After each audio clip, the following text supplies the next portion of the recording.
everybody. This is a video relating to a couple of videos recently uploaded by The Breakfast Club, one by Tainted Liberal and one by The Peach.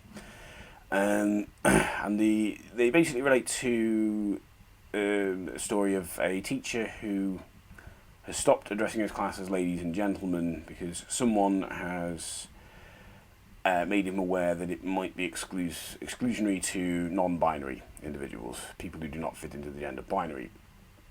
Now, I want to address this title the Peach gave to her video, this sort of fake outrage. Sorry, fake rage, I think it was. But so it reminds me a lot of these terms we hear, like manufactured outrage and other such similar phrases that we keep hearing. Usually directed against social justice, although I get the impression that the Peach, at least to some degree, supports social justice. I don't like this trend we have of whenever someone is offended, expresses the fact they're offended or annoyed or upset about something, because we don't understand why they're upset or annoyed or offended, we assume that they probably aren't really upset, annoyed or offended, and they're just trying to get attention, or they're just pretending for the sake of being dramatic. And it bothers me that that seems to be our go-to place. I don't understand it, therefore it's probably bullshit. I don't think we should think like that. I think we should try and at least be open-minded enough to accept that certain people might be offended by things that we aren't. They might pick up on things that we don't. Now, I think Richard Dawkins is an asshole, but there's something I agree with him about completely. And this is something that's it's in The God Delusion, but it's also something he's mentioned in a couple of his talks. And it's this term consciousness raising. Consciousness raising is this idea that the example he gives is that he says he reads an article in The Independent which says in a school nativity play there is three children playing the wise men, and one of them it says one of them is a Sikh, one of them is a Muslim, and one of them is a Christian, I think it says, or something like that, basically three different religions.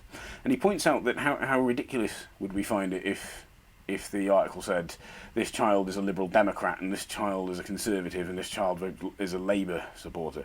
And of course, yes, we would find it ridiculous. And the point he's making there is that children are too young to really have adopted any kind of psychographic position. And the problem is we talk about religions as though they're demographics. We talk about, you hear people even using the term like Muslim demographic. That's not correct. A political or religious view does not make you part of a demographic. It makes you part of a psychographic. It's what you think. It's something you think. It's not something that you are in terms of physically. But that's the point. He's raising consciousness. He's saying that we should stop referring to children of Catholic parents as Catholic children. We should refer to them as the children of Catholic parents, or children being raised in the Catholic faith, or the Catholic traditions. Which I agree with him about that. I don't think we should call a child who is too young to understand a religious belief or a political belief or anything like that. We shouldn't apply that to them until they are old enough to have made the decision for themselves, whether this applies to them. There is a lot of debate about how old they would have to be to get to that stage. You know, how old does a child have to be before they can honestly look at something like Christianity and say, yeah, that's for me. But nonetheless, we get the point. Consciousness raising is the term.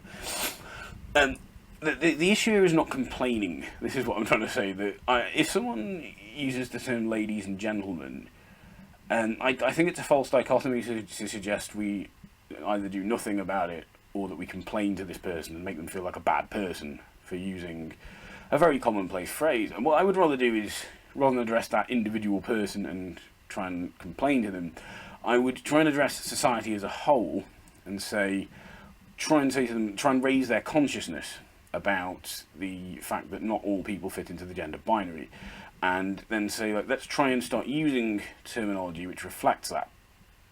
Now, again, this is the other problem. People are describing ladies and gentlemen as an innocuous phrase. That is a matter of opinion. it's a phrase that it might not seem like a big deal, and in some ways it's not.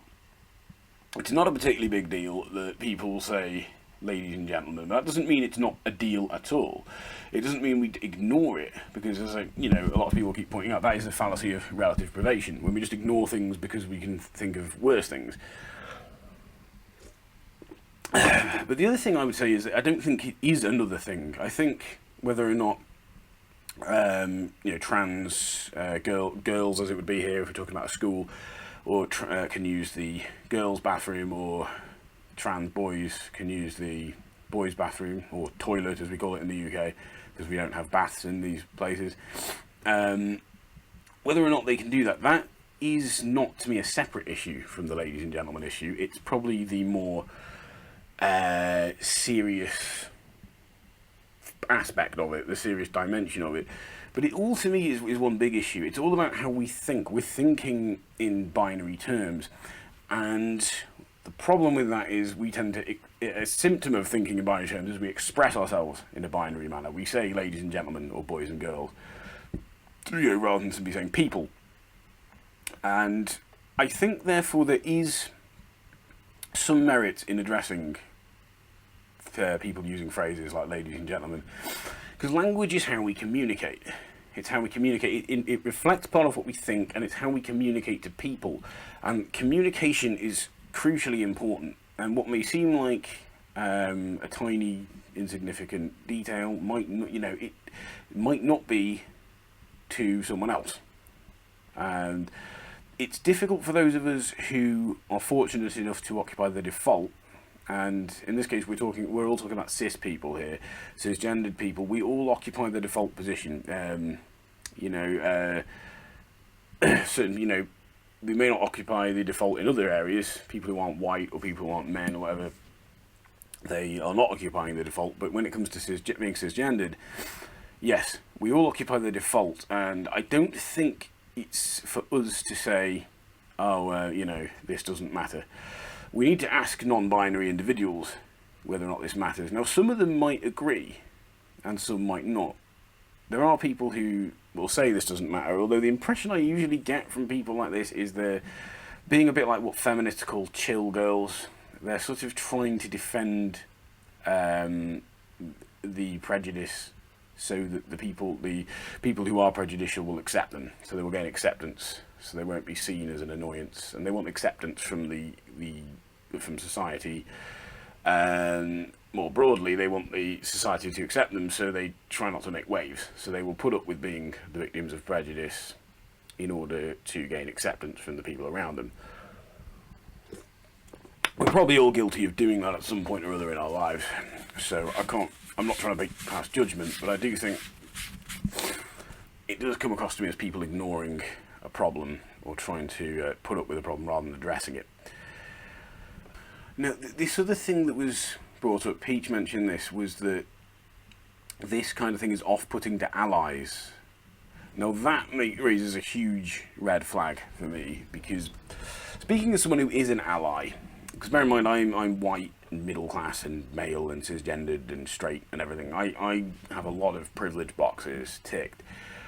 My approach to being an ally would not be to start telling disenfranchised groups how they should make things easier for me. I wouldn't say, look, hi guys, I'm here to be your ally, but just to be clear, if you want me to be my ally, we're going to have to make some changes around here, okay? For a start, this issue, we're going to have to talk about this a lot more, we have to talk about this a lot less. This is how we're going to have to pitch things, this is how we're going to have to do things. We're going to have to meet on Tuesdays, because Wednesdays is no good. I don't think I'd be particularly a good ally if I was doing that. As an ally, I think it's more my job to, listen to what the members of these various disenfranchised groups have to say. Listen to it, consider it, take it on board. Obviously, this doesn't mean I have to agree with these people all the time, but it does mean, at least listening is a good starting point, isn't it? And disagreement should be brought up, after I've actually learned something about this, not something where I should just say, oh, because I don't understand something, it's probably bollocks. So I do think for me, this idea that something's off-putting to allies, it does stink of respectability politics to me. It's this like idea of like, let's make ourselves more appealing to people, and really it's the job, I think, of us, the rest of society, to start listening a lot more and to start trying to understand the position of disenfranchised groups, not for disenfranchised groups to try and make things easier for us to understand. You know, I think that's more the way around it goes. So whether if something's off-putting to allies, I mean, are these allies really allies? You know, if an ally is asking you to change your cause or change your movement or compromise the core views of what you're trying to achieve, I mean, wouldn't we be justified in maybe questioning whether or not they are an ally? You know, that's what's bugging me a bit here.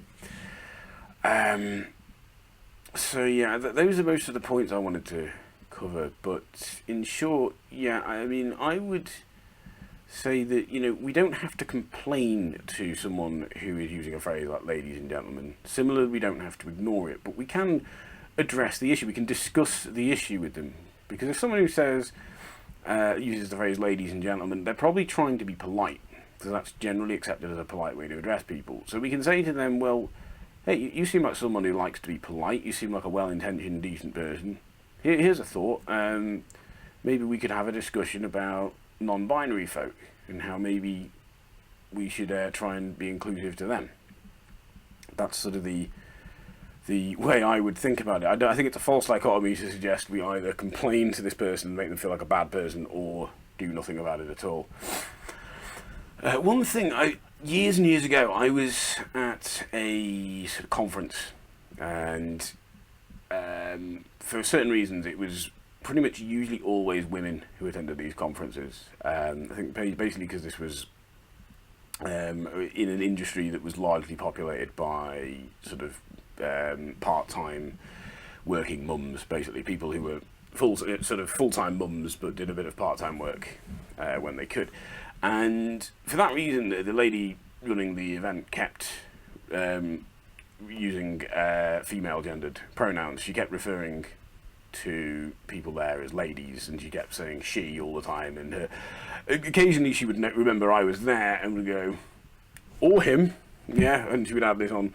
Now, what that did, it gave me a very sort of brief, slight glimpse into what it's like to not be considered the default, because this lady was a very nice person, she was a very helpful person, and she was very polite and everything, and I certainly don't think she was deliberately trying to exclude me from things, but I did feel a little bit like I wasn't really supposed to be there, and a little bit like I'd brought my own table and my own sandwiches. You know, if we're using a dinner party analogy, you know, I felt like I'd brought my own table, stuck it on the end, and sat there, you know, as an add-on, not as someone who was actually supposed to be there, or I felt a little bit like I was listening through the door sometimes. Not a particularly big deal in the grand scheme of things, no, but it does make me think that when you're trying to communicate to people, we shouldn't underestimate how important it is to make them know they are part of the group. They are part of the people being addressed. They are part of the society, and they are their contributions and their opinions and what they think is and how they receive this information and everything and so on is every bit as important as everyone else. And that, yes, things like language, phrasing, even simple little phrases, little things we might not think matter, can make a very big difference. Let me know what you think, everyone. Goodbye.